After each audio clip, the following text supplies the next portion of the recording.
शान्ताकारं भुजगशयनं पद्मनाभं सुरेशं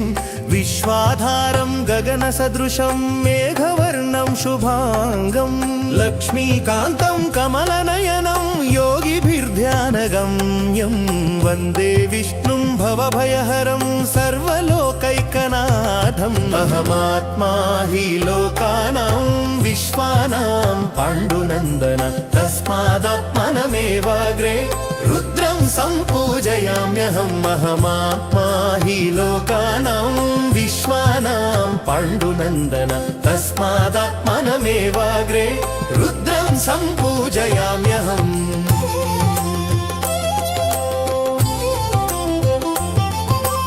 यद्यहं नार्जयेयं वै ईशानं वरदं शिवम् आत्मानं नार्चयेत् कच्चिदिति मे भावितमात्मनः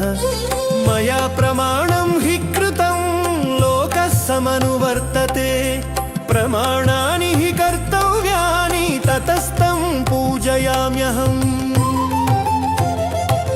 न हि मे केनचिद्देयो वरपण्डवनन्दन इति संचिन्त्य मनसा पुराणं रुद्रमीश्वरम्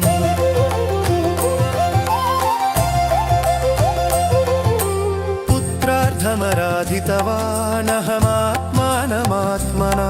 न हि विष्णु प्रणमति कस्मैचिद्विबुधाय च ऋतेहात्मानमेवेति ततो रुद्रं भजाम्यहम् ब्रह्माणं शितिकण्ठं च यश्चान्यदेवता स्मृतः यस्तं वेत्ति स मां वेत्ति योऽनुतं स हि मामनु रुद्रो नारायणश्चैव सत्त्वमेकं द्विधा कृतं नारायणात्मको ज्ञेयः पाण्डवेय युगे युगे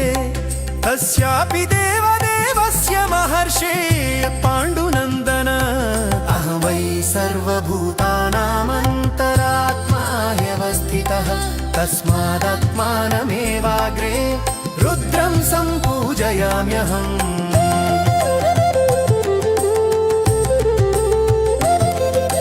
तस्मिन् हि पूज्यमाने वै देवदेवे महेश्वरे सम्पूजितो भवेत् पार्थदेवो नारायण प्रभुः य इदं शृणुयात् नित्यं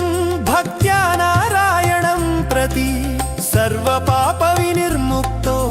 विष्णुलोकं स गच्छति इति श्रीमहाभारते शान्तिपर्वणि मोक्षधर्मपर्वणि नारायणीये श्रीकृष्णार्जुन